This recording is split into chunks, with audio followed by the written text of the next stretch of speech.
Bukan ke bumi Madinah ni, orang kata Nabi daripada Mekah, orang nak bunuh Nabi bukan sekadar kata disakiti Nabi itu, bukan dengan perkataan, sehingga Nabi nak dibunuhnya. Nyaris Nabi hampir dibunuh dalam peristiwa Uhud. Hampir-hampir. Baca kisah tentang waktu baca kisah Uhud, detail dalam buku ni. Kalau tak menangis juga. Baca buku Uhud, kisah Uhud, tahan teksi, kata tak pergi Uhud, baca dan naik atas bukit tengok. Allah, ya Allah, kita masih tak lagi. Baca kisah Nabi, samping Quran, bawa buku ni, Nabi ada istighfar dalam masjid, baca part-part yang penting. Kita yang lelaki waktu sekitar tadi pukul 7 hingga pukul 8, waktu yang senang nak masuk rawat. 8 subuh, 8 setengah, waktu senang. Tadi datang saya pergi, tak ada stop. Saya terus pada duduk kat rawat, tak ada stop, terus pergi. Apa maaf, mungkin ada di kalangan kita yang belum masuk rawat. Ada tak di kalangan lelaki yang belum masuk rawat? Kan? Kadang-kadang saya takutnya kalau ustaz orang ramai lah sangat. Tak, dia bukan macam pucuk ajar aswad. Dia bukan macam pucuk ajar aswad. Ada kok, ingat ada pagi, malam-malam sekitar pukul 11, pukul 10, 11, 12 tu senang nak masuk. Bagi kita yang lelaki, orang perempuan pun, orang perempuan sedikit beza sikit. Tu pahala besar bagi orang perempuan. Dia susah sikit nak masuk hajar aswad. Dia lama menunggu. Raudah. Masuk berhenti lah tu dah pukul berapa dah? Pukul berapa? 9:40. Masuk ke Raudah agak lama sikit. Ada jemaah wanita mengadu kepada saya kata itulah harga, itulah pahala besar bagi kita. Dan jangan tunggu nak masuk Raudah baru doa. Dalam perjalanan tu, stesen by stesen tu, doa. Dah masuk Raudah berdoa. Dan kalau pun tak dapat masuk Raudah, masuklah kaki kita ni, orang ramai ni, doa dan doa dan doa dan doa. Di Raudah adalah doa, bukan semayang. Semayang tu bonus, ada ruang lain silakan. Tak ada ruang, doa. Dalam sujud, lamakan doa. Ustaz tak boleh Ustaz angkat tangan. Okey, dalam sujud lamakan berdoa. Sebenarnya dalam sujud Nabi SAW sabda, aqrabu ma yakunul 'abdu ila rabbih wa huwa sajid fa'ksiru fihi du'a. Paling dekat seorang itu dengan seorang hamba kepada Tuhannya ialah dalam sembahyang ketika dia sujud. Maka perbanyakkan padanya doa. Dalam fiqh, dalam perbahasan fiqh, tidak sayugia kita membaca Al-Quran semasa sujud, sebab itu bukan tempatnya. Silakan kalau kita berdiri, kita hafal surah-surah yang surah Yasin ke surah Ar-Rahman ke surah Waqi'ah ke surah Muluk ke, boleh, silakan baca semasa berdiri. Tetapi semasa sujud bukan tempatnya Al-Quran, tempatnya doa. Mohon Tuhan, Allah Tuhan kata begini, kamu dah dekat dengan aku ni, mohon, aku maha mendengar doa mohon. Dan kata doa yang sangat yang tak boleh kita tinggalkan adalah doa agar minta agar kurniakan kita ketakwaan. Tuan dan puan berulang alik ke Kuba. Kuba ini dibina di asas takwa. Masjid Nabawi pun dibina atas asas takwa. Minta ketakwaan itu. Allahumma inni as'aluka tuqa wal 'afa wal ghina. Dalam bahasa kita, ya Allah, aku mohon kekuatan takwa, keteguhan takwa. Ya Allah, aku mohon ketinggian kemuliaan. Apa? Kemuliaan. Ketinggian. Minta Allah Ta'ala muliakan kita dengan iman dan takwa. Wal ghina. Dan ya Allah, kayakanlah hati.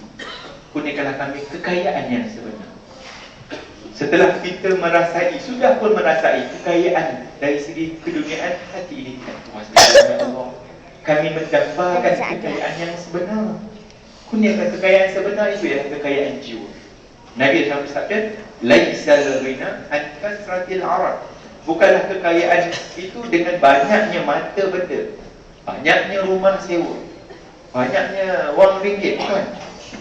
Tetapi walakinnal ghina kunna. Tetapi kekayaan yang sebenarnya adalah kekayaan jiwa.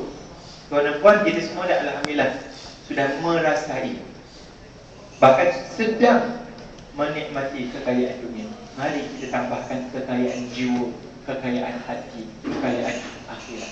Kerana kekayaan inilah yang kekal bersama kita di dalam kubur nanti. Adapun kekayaan dunia, spek mata saja je pun tinggal. Tinggal. Benda dekat dengan kita. Tinggal. Pakai dah spek mata dulu. Kena pakai tu, arwah tu kena pakai spek mata. Nanti dia tak nampak malaikat. Dia nak tanya dia. Dah. Tinggal lah spek mata. Jam mana tu, arwah tu kena pakai. Dia tak tahu pukul apa. Dah ada pukul apa. Tidak ada pukul berapa. Tidak ada keperluan dalam pukul. Waktu tuan, ada satu kisah Nabi lalu kubur. Nabi kata, Nabi cerita pada sahabat, Nabi dibukakan hijab. Nabi cerita pada sahabat, dua kubur ini sedang diazab. Ahli kubur ini sedang diazab, tetapi mereka tidak diazab. Bukan isu besar, bukan dosa yang dianggap oleh orang besar. Apa dia? Ada dua. Yang pertama, dosa yang melibatkan kencing taktus, tidak beristinja dengan baik, tak berdehem-dehem, acuh tak acuh, berkaitan dengan tahar. Satu. Yang kedua, isu berkaitan dengan adu domba, mengumpat, memfitnah, kata-kata yang tidak sebenar, perkataan kotor, perkataan lucah, perkataan jijik, perkataan. Bila kita cakap ni, kita mungkin ada kenal kawan-kawan ataupun kita salah seorang, dia cakap, Allah, lasernya you ni, Allah, boleh tak you kurangkan sikit you punya laser? Bila cakap tu, ada orang terasa, ada cakap, Allah, sempat waktu cakap tu zam kena. Perkataan macam ni boleh menyebabkan kita kena azab kubur. Lepas tu kita nak tukar perkataan elok ini dengan memperbanyakkan zikrullah. Bila kita banyakkan zikrullah, banyakkan kalimah-kalimah yang baik, maka tertutup pintu ataupun ruang untuk kita bercakap perkara-perkara yang tidak sebenar. Jalan keluar, ni masalah Ustaz, boleh lah Ustaz cakap macam tu. Ustaz tolong bagi jalan keluar. Kita orang perempuan ni kalau duduk-duduk suka sangat mengumpat orang. Betul ke fakta tu? Saya cakap jarang. Betul ke? Orang perempuan suka bila cakap duduk-duduk, you tahu kan Munah yang hujung kampung tu dia kan bla. Betul ke? Ke tak betul? Ustaz, itu kita orang sebelum had kan. Lepas had ni kita orang okay kan? Sebenarnya bukan orang perempuan je. Kita orang lelaki, betul? Betul kan? Kita yang lelaki. Orang lelaki tu apa kurang lagi? Kita ada kurang sikit lah. Tapi apa jawapannya? Bagaimana jalan keluar dia? Bagaimana solusi dia? Senang. Ini yang saya buat, saya cadangkan tuan-tuan buat. Itu ialah, jadi kita berbual, kita ialah nak buat macam ni, kita candid juga cerita kat orang. Tak apa, tak ada masalah. Tapi akhirkan perbualan itu, dorongkan perbualan itu, ujungkan conversation itu kepada jom kita bantu sahabat kita ni, jom kita jumpa dia, kita nasihat dia. Dia berakhir dengan kita nak bantu kawan kita, bukan sekadar mencerita kelemahan dia, mencerita keaiban dia. Akhirnya kita tutup perbualan kita tu, jom mari kita jumpa dia, kita nasihat dia, kan, kita bantu dia, kita doakan dia, sebelum kita doakan dia, bantu dia. Begitu juga kita harapkan orang lain, bila orang lain mengumpat kita, dia akhirnya dia tutup dengan agenda yang semi mengumpat tu. Dia akan datang memberi nasihat, kita memberi pandangan ataupun minta pencerahan. Kadang-kadang ni kita dengar fakta ni daripada orang yang ketiga, kita tak tahu fakta yang sebenar. Tapi bila kita dah tahu fakta sebenar, ya Allah, minta maaf lah, oi, saya tak tahu, saya dengar cerita orang lain, rupanya tak macam tu, saya kata maaf. Kalau sempat, kalau dah munah tu dah mati, tak pasal-pasal. Sebab tu ayah boleh menekan, kita ni menjadi musuh kepada benda yang kita tidak tahu. Tapi bila kita dah tahu, kita rasa Allah, apalah aku tak tahu. Sebab tu senang, kalau kita tak tahu, banyak benda yang kita tak tahu di luar sana, kita jangan cakap. Jangan cakap, diam. Kita tak tahu fakta di luar sana, tahap A dengan B bergaduh, buah A dengan buah B bergaduh, kita tak tahu cerita dia, kita diam. Doakan dulu, doakan. Jangan kita pula masuk campur, kita pula tak tahu. Kan? Kita jangan mudah memberikan hukuman kecuali setelah kita mengetahui akan fakta-fakta jalan yang paling selamat. Falyakul khairan aw liyasmut, berkata baik atau pilihan yang adalah diam. Diam ada banyak diam yang dimaksudkan adalah diam berfikir, bukan diam bodoh, diam berfikir, cari fakta-fakta. Jadi ayat pun mereka kepada Allah SWT. Balik pada isu yang asal yang saya tengahkan, tugas kita yang besar di sini ialah kita untuk mendalamkan rasa cinta kepada Nabi Sallallahu Alaihi Wasallam. Ucapkan, sahaja aku mencintaimu ya Rasulullah. Atau bahasa yang sangat dekat, apakah bahasa kita orang yang bercinta? Apa bahasa kita orang yang bercinta? Tuan-tuan pernah bercinta? Oh, bahasa itu digunakan kepada orang yang layak menerima cinta kita. Kita hanya membalas cinta orang yang sangat mencintai kita. Bayangkan, hampir mati. Tak ada ingatan Nabi melainkan ummati, as-salah. Tuan-tuan, nak mati ni bukan dia satu. Kita nak berpisah. Bayangkan macam ni lah tuan-tuan. Pernah tak? Ibu-ibu pernah tak tidur malam? Yalah, sebelum tidur dia bukan terus tidur. Dia macam mamai. Pernah tak? Ke tak pernah? Dia macam apa? Dia ada satu tahap tu, kita tak boleh nak kawal, kita nak fikir apa, tak boleh. Dia macam dengan kata hilang. Itu mabuk nak tidur. Ini mabuk nak mati. Sakaratul maut. Kita dah tak ingat apa dah. Sebab tu kita Nabi kata, lakinu mautakum la ilaha illallah. Ajarkan orang yang hampir mati di kalangan kamu dengan la ilaha illallah. Sebab orang yang hampir mati ni, walaupun dia alim, dia beramal, dia orang yang bagus, tapi dekat-dekat mati dia mamai. Perlu seseorang tolong push. Ya, ibu, ayah, la ilaha illallah. Kita yang okey, ingat. La ilaha. Betul dah dari. Ingat lagi. La ilaha illallah. Amin. Ataupun kita tengok dia susah. Allah, ibu, Allah. Ayah, Allah. Ambil ringkas, jangan kasih dia susah. Biar dia fikiran dia singkat, dia perlukan sedikit. Biar touch Allah, dia teringat je tu. Waktu tu sebab dia teringat balik sejarah hidup dia. Syaitan datang menyerupai, nak ganggu dia. Tapi Nabi SAW terselamat dalam hal itu. Tapi Nabi SAW fokus kepada umat dia menjelang kematian. Dalam bahasa yang mudah, seorang pemimpin yang hebat nak meninggal, dia sebut, rakyatku hebat pemimpin ini. Hebat. Nabi adalah sebaik-baik pimpinan. Disebut umat. Umat ini maksudnya rakyat, seluruh kita ni adalah rakyat Nabi SAW. Dan Nabi sempat juga berpesan, walaupun sekadar dia sebut rakyatku, Nabi sebut as-salah. Jagalah sembahyang, jagalah. Tuan-tuan, hari Sabtu dan hari Ahad biasanya kita tidak bekerja. Dan pada hari itu ujian yang besar ialah kita agak lewat, ataupun mungkin sembahyang subuh kita subuhkan jam.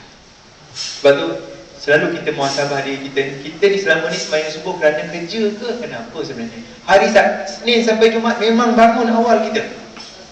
Tapi hari Ahad, waktu kita vacation, lajak pukul 10 baru bangun, balik haji balik. Setiap waktu kita akan jaga waktu sembahyang kita. Kita akan bertekad, bahkan kita mendoakan, ya Allah, aku mendoakan solat yang mendatang dalam hidupku, ya Allah, dengan kesempurnaan, tolonglah wahai Allah, akan diriku, suamiku, istriku, anak-anakku menjaga solat. Allahumma ja'alna muqimah solat wa min zurriyah. Ya Allah, jadikanlah kami orang yang istiqamah memelihara solat, dan juga zuriat kami, keluarga kami. Tuan-tuan, ini asas. Percayalah, orang yang makan rasuah pada hari ini, mereka tak solat. Ataupun mereka solat tetapi tidak membawa falsafah solat di luar sembahyang. Orang yang buat rasuah, orang yang melakukan maksiat, orang yang melakukan dosa, para penjenayah, mereka tidak solat. Obat yang utamanya ialah solat dan penghayatan.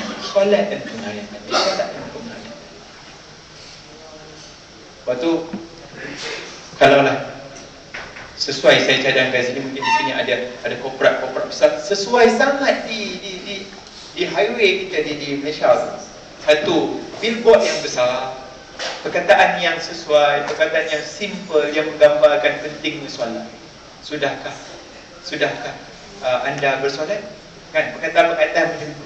Kadang jamakkan solat anda di depan R&R 50 km contoh. Jadi perkataan-perkataan yang bila kita drive, masalahnya tak ada siapa nak saja. Masalah hari tu saja Tuhan, tak ada siapa nak dorong. Kalau kita ada pemimpin yang sedar eloknya, dia akan dorong dengan minta boleh buat. Tapi saya cadang ada di kalangan tuan-tuan yang mungkin boleh buat. Ini tunggu raya baru ada nasi tuan anak salam mak dia, selamat tunggu raya baru ada iklan. Bukankah kebaikan itu sepanjang hayat? Jadi maknanya dorongan melakukan kebaikan. Hari ini kita jadi baik, hari ini ayah pun menekankan dorongan. Somebody telah mendorong kita, ayah, ibu kita, guru-guru kita, kawan-kawan kita. Dan sudah masanya kita mencipta dorongan yang banyak di dalam keluarga dan masyarakat kita. Antara dorongan yang besar di pagi hari Ahad yang kita tak pedulikan, dan juga pagi-pagi yang lain ialah seruan azan. Sebab tu doa selepas azan ialah yang cukup menarik, yang menyentuh perasaan saya ialah saya selalu menghayati doa itu, Ya Allah, Tuhan yang mensyariatkan seruan azan dan solat yang diiringi. Maknanya ada dua, solat satu kebaikan, azan yang menyeru solat itu merupakan satu kebaikan. Bermakna kebaikan yang ada pada hari ini, ada orang yang menyeru. So balik nanti kita menjadi sebahagian daripada penyeru kebaikan. Al-amru bil ma'ruf wan nahyi 'anil munkar. Ma'ruf mesti ada al-amru, mesti ada ajakan. Halo Nanga, ni hari Ahad ni, bangun sembahyang subuh berjamaah dengan ayah. Bukankah ayah ini balik haji? Ayah nanti tu balik haji. Halo Nanga, bangun, jom ikut ayah dan ibu, kita nak solat dekat Masjid Wilayah, kat Masjid Putrajaya, kat Masjid Negeri. Alhamdulillah. Apa kata anak? Ahadun ahad. Umpama kalimah Bilal ketika dihempak dengan batu yang besar. Bilal, rebah. Anak kita ataupun mungkin kita dihempak juga dengan selimut bawa balik haji. Ahadun ahad. Ahad pertama balik haji. Jadi ayah pun menyekani. Alhamdulillah. Maknanya itu tekad kita nak jadikan seluruh perjalanan hampir 40 hari perjalanan kita menunaikan ibadah haji ini memberikan satu signifikan, memberikan satu makna. Jom kita bersiap untuk ke akhirat. Kita kena bersiap untuk ke akhirat. Bukan Ustaz, nanti Ustaz lepas 2 tahun saya balik haji, saya baru nak siap ke akhirat. Sekarang ni haji dan Madinah, Mekah dan Madinah menggambarkan kepada kita, inilah persiapan akhirat yang kita ditarbiah secara direct dan secara indirect. Cintaan kita kepada Allah dan Rasul, taubat yang tak sudah-sudah, zikir yang tak sudah-sudah, yang kita akan bawa ke tanah ayat, dan juga memelihara solat, penghayatan solat, mengajak orang solat, berbuat kebaikan dan mengajak orang lain melakukan kebaikan. Pastinya tuan dan puan akan berhadapan dengan ujian, pastinya. Sebab tu kita tidak boleh mempertahankan kemaburan secara persendirian. Hubungi kawan-kawan yang baik, para asatizah kita. Pastikan dalam handphone kita kurang-kurang mesti ada nombor 1, 2 orang, nombor ustazah mesti ada ibu-ibunya. Apa-apa ada nombor telefon ustaz, mesti ada. Bentong akhirat kita yang boleh kita bertukar-tukar fikiran. Kawan-kawan kita yang sama-sama haji, sama-sama kemah di Mina, sama-sama kemah di Arafah, sama-sama bilik di Mekah di Madinah, sama-sama ni kita sama-sama bertaruh di sini dan sama-sama kita berjanji kita akan berjumpa sekali lagi. Di mana tuan-tuan ibu? Jumpa sekali lagi di mana? Di dalam syurga. Kata amin. Ku nantimu di pintu syurga. Itu pintu syurga, belum tentu belum masuk syurga. Kita nak ku nantimu sama-sama di dalam syurga. Sebab tu lagu berebut sampai syurga. Faizal tadi, pada wajahmu ada syurga. Nama Nash. Semua berebut nak beritahu tentang syurga. Dan kita datang ke sini sebenarnya kita nak masuk syurga, tak main-main. Sebab tu tuan-tuan berebut ke Raudhah. Betul? Kenapa? Kerana Raudhah tu taman syurga. Kenapa kita berebut? Kita rasa tertarik ke sana. Dan bila berada lah tuan-tuan, ibu dapat rasa apa tak waktu pergi kat Raudhah? Wangi kan? Wangi tu bukan buat-buat. Sebenarnya wangi tu bukan buat-buat. Wangi itu bukan mana orang tahu. Yalah memang ada orang tahu, tapi itu wangi tu wangi yang lain kan? Kita rasa tenang. Waktu sujud dekat Raudhah tu, walaupun kat atas kepala kita ada kaki lah, langkah, kita rasa kat dunia lain. Kita rasa puas. Allah Ta'ala bagi kita gambaran syurga itu. Kerana itulah asal kita. Kita semua datang daripada syurga. Untuk kita lahir, beranak, hidup. Nabi Adam AS nenek kita di syurga. Dan kita rasa ketenangan itu. Ya, boleh-bolehkan berjanjilah untuk kita tidak berpaling daripada nikmat ini, hidayah ini, taufik ini, sehingga akhir-akhir hayat kita berdoa agar Allah Ta'ala kurniakan kepada kita keikhlasan dalam ibadat. Saya bimbang, saya pohon doa yang boleh-bolehkan kita semua bimbang, sama-sama kita berdoa agar amal ibadah kita ikhlas, usai akan diuji keikhlasan kita sepanjang perjalanan itu. Akan uji. Juga diuji juga kita ni istiqamah. Hari ni mungkin kita rasa macam bagus, tapi petang kejap lagi berubah. Dan banyak kita tengok, alah Ustaz, suami saya balik haji baru sebulan Ustaz dah berubah Ustaz. Suami pula kata, lah isteri saya baru seminggu dah, dia tak pakai tudung lah. Kita minta lagi untuk kita istiqamah, ikhlas, sehingga bila, sehingga yang mula-mula saya sebut tadi tazkir ayat saya sebut, sehingga bila ni kita nak bertahan ni, wa'bud rabbaka hatta ya'tiyakal yakin. Beribadah kepada Tuhan sehingga datang al-yakin, iaitu kematian. Terus beribadah sehingga mati. Tak lama dah Tuhan mati, ke lama lagi rasa? Kadang kita rasa, Ustaz rasa macam hidup lagi 20 tahun lagi Ustaz rasa boleh datang lagi ni Mekah ni. Tak apa Ustaz, rasa kita orang macam ibadat dekat Mekah, Madinah ni try and error je. Tak apa, nanti kawan-kawan datang lagi. Akan datang, betul kita ada duit, kesempatan. Betul kita ada kesempatan, kesihatan. Lutut dah lain macam, pinggang dah lain macam, sikit-sikit demam, payah. Ini kesempatan yang ada ni, gunakan. Tolong beritahu keluarga kita yang belum buat lagi.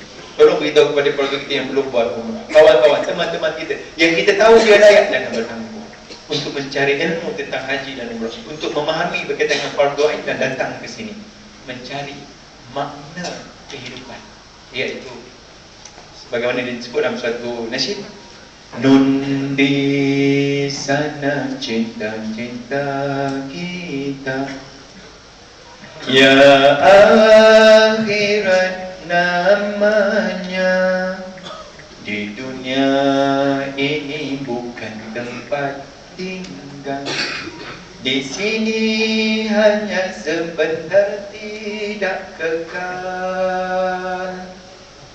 Itulah tujuan kita. Kita semua adalah, kampung kita adalah akhirat. Betul kampung kita Malaysia, tetapi kampung sebenar kita adalah negara akhirat. Akan duduk selama-lama di sana. Marilah kita buat persiapan. Ayah boleh mulakan, mari sama-sama kita berdoa.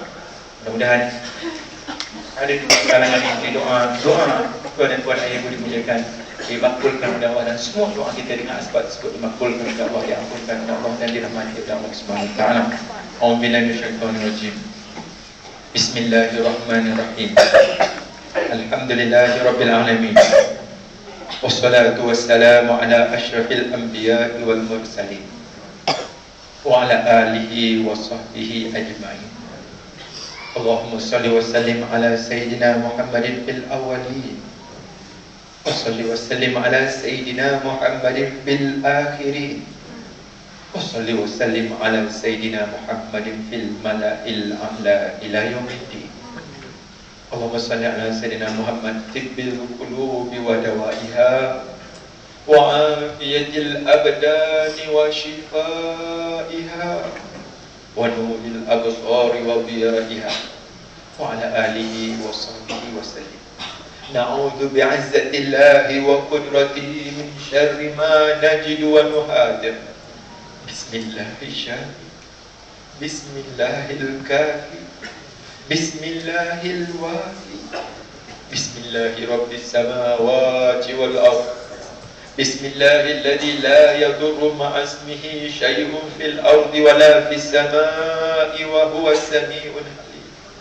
Nas'alukallahal azim rabbal arsyil azim ayyashfiyana wa ayyashfiya mardana wa mardal muslimin wa ayyarhamana wa yarham mautana wa mautal mu'minin waghfir dhanbana kullaha ya arhamar rahimin. Ya Allah, kami masih lagi berada di bumi Madinah, bumi menyimpan jasad mulia kekasih-Mu, bumi kami Nabi Muhammad sallallahu alaihi wasallam. Ya Allah, datangkanlah kepada diri kami hati, jiwa, perasaan kami rasa insaf yang berpanjang, bahawa hamba-Mu yang mana tangan ini penuh dengan dosa, wahai Allah. Ya Allah, hamba-Mu ini penuh dengan dosa dan noda yang tidak sedikit berulang kali dalam hayat kami. Ya Allah, kami berdoa bersama dengan suami, isteri kami, ayah, ibu kami, teman-teman dan sahabat-sahabat kami akan keampunan. Ampunkan kami semua, wahai Allah. Pandanglah kami semua dengan pandangan maghfirah-Mu. Limpahkan kepada semua kami rahmat juga. Ya Allah, ada sekiranya tiada keampunan buat kami di bumi Madinah penuh kemuliaan ini, rugilah kami, wahai Allah. Kami tidak mahu menjadi kalangan yang rugi, wahai Allah. Kerana kehidupan yang sebenar itu adalah kehidupan di akhirat. Ya Allah, ampunkan dosa siang kami. Maafkan kami seawal waktu duha, waktu zuhur. Ampuni kami, wahai Allah, saat menjelang malam terbenamnya matahari, wahai Allah. Ampunkanlah dosa kami, dosa malam kami yang tidak sedikit berulang kali hadir dalam hidup kami, wahai Allah. Ampunkan kami saat kami mengerjakan solat maghrib, solat isya. Maafkan kami, wahai Allah, istighfar kami menjelang tidur pergi pembaringan. Dan maafkan kami, wahai Allah, sebelum terbitnya fajar menjelang siang.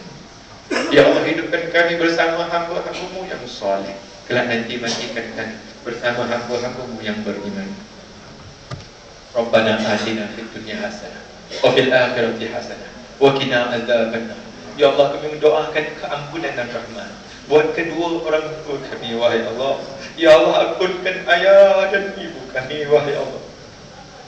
Ya Rahman, ayah dan ibu kami, wahai Allah. Kurniakanlah keampunan dan rahmat-Mu buat ayah dan ibu kami. Ialah ibu yang melahirkan kami 9 bulan 10 hari kami berada di rahimnya, wahai Allah. Dialah yang menyusukan kami, wahai Allah. Dialah yang membesarkan kami, mendidik kami bersama ayah kami yang tercinta. Kasihanilah ayah dan ibu kami sebagaimana mereka menasihati kami di waktu kami kecil. Tanpa mereka, wahai Allah, kami tidak jadi sampai ke tahap ini, wahai Allah. Ayah dan ibu kami sudah kembali kepada-Mu, wahai Allah. Lapangkanlah kuburan mereka, jadikanlah kuburan mereka raudhatun min riyadil jannah. Kurniakanlah cahaya-Mu buat menerangi kegelapan barzah mereka, wahai Allah. Sampaikanlah doa, sampaikanlah amal ibadah haji umrah kami, wahai Allah. Tawaf sunat limpah kami yang tidak seberapa ini buat kelegaan mereka di alam barzah. Ya Rahman Rahimin, ya Akmal Akramin, ayah dan ibu kami masih hidup bersama-sama dengan kami, wahai Allah. Berikanlah kami kekuatan dan dorongan yang kuat menjadi anak-anak yang soleh berbakti menyantuni. Ya Allah, kurniakanlah kepada kami kekuatan untuk menyantuni dan juga menggembirakan hati mereka, wahai Allah, di kesempatan yang berbakti ini. Dan kurniakanlah kekuatan kepada ayah dan ibu kami agar mereka dapat meredai kami, mengampunkan dosa kami dan memaafkan kekurangan kami dan limitasi kami yang tidak sedikit itu, wahai Allah. Ya Allah, kami mendoakan pasangan hidup suami dan isteri kami akan keampunan dan rahmat-Mu. Kurniakanlah bagi rumah tangga kami ini kebahagiaan yang berpanjangan, menjadi tempat berteduhnya bakal ahli syurga-Mu, wahai Allah. Juga kami mohonkan keampunan dan rahmat-Mu buat adik-adik kami, ahli keluarga kami semuanya. Kami mendoakan guru-guru kami, Kami mendoakan guru-guru yang mendidik keluarga, masyarakat, negeri dan negara kami akan keampunan dan rahmat-Mu, wahai Allah. Kami mendoakan mereka yang berjasa besar dalam hidup kami, wahai Allah. Tidak sedikit mereka yang berjasa berbudi kepada kami, wahai Allah. Ampunkanlah dosa mereka dan rahmat-Mu. Kami mendoakan mereka yang kami kasihi kerana-Mu, wahai Allah. Kami mendoakan mereka yang mencintai kami kerana-Mu, ya Rahman. Kami mendoakan sekalian muslimin dan muslimat, al-mu'minin, al-mu'minat, al-ahya'i minhum wal-amwat, birahmatika ya arhamar rahimin. Allahumma ansuril Islam wal muslimin. Allahumma ansuril Islam wal muslimin. والدعاة المجاهدين المظلومين المستضعفين. اللهم ارفع راية الإسلام في بلادنا وألف بين قلوبنا واهدنا سبل السلام وجنبنا الفواحش ما ظهر منها وما بطن. اللهم انصر إخوان المجاهدين في سوريا. اللهم انصر إخوان المجاهدين المستضعفين في سوريا. اللهم انصر إخوان المجاهدين المستضعفين في سوريا. اللهم انصر إخوان المجاهدين المستضعفين في فلسطين وفي أرض غزة. اللهم انصرنا على اليهود والنصارى ومن ولاهم. اللهم انصر إخوان المجاهدين في ميانمار. اللهم انصر إخوان المجاهدين المستضعفين في ميانمار. اللهم ارفع راية الإسلام في بلادنا ماليزيا وألف بين قلوبنا واهدنا سبل السلام وجنبنا الفواحش ما ظهر منها وما بطن.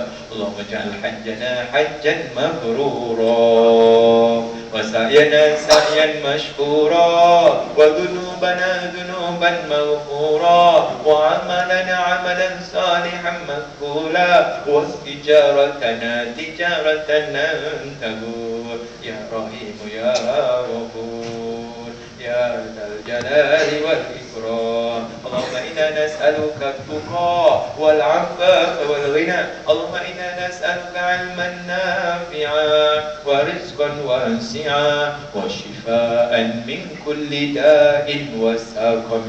اللهم إنا نعوذ بك من النار. Ya Allah, lindungilah kami semua dari azab api neraka. Kami tidak mampu berhadapan dengan azab kemurkaan neraka-Mu, ya Allah. Wa min azabin nar wa min azabil qabr. Begitu juga kami tidak mampu berhadapan dengan impitan kubur, azab kubur. Wa min azabil qabr wa min fitnatil mahya wal mamat. Selamatkan kami dari fitnah semasa hidup dan selepas mati. Wa min fitnatil mahya wal mamat wa min fitnatil masihid dajjal. Allahumma khtim ajalana bi syahadati an la ilaha illallah Muhammadur Rasulullah. Allahumma khtim lana bi husnil khatimah wa la tawtim alaina ya Allah bi su'il khatimah. Ya Allah, ya Tuhan kami, rahmatilah perjalanan haji kami, selamatkanlah perjalanan pulang kami, selamatkanlah keluarga kami dan harta benda kami. Khususnya selamatkanlah iman dan takwa kami, teguhkan keyakinan kami kepada-Mu, ya Allah. Ya Allah, ya Tuhan kami, pertemukanlah kali kami lagi semuanya di dalam syurga-Mu, ya Allah. Jangan Kau biarkan kami dalam majlis ini, melainkan semuanya mendapat janji keampunan dan rahmat-Mu, juga janji syafaat kekasih-Mu. Wahdi kami Nabi Muhammad sallallahu alaihi wasallam. Rabbana taqabbal minna du'ana innaka antas sami'ul alim. Wa inna ya Allah innaka antat tawwabur rahim. Da'wahum fiha subhanakallahumma wa tahiyyatuhum fiha salam. Wa akhiru da'wana alhamdulillahi rabbil alamin. Taqabbalallahu minkum minna. Tasbih kepada Allah Subhanahu wa taala. InsyaAllah mari sama kita bermaafan, bersalam-salaman. Suami isteri minta maaf, isteri minta maaf kepada suami, sama-sama. Kemudian kita kawan-kawan saling bermaafan, teman-teman rakan-rakan, InsyaAllah anak dengan ibu ayah.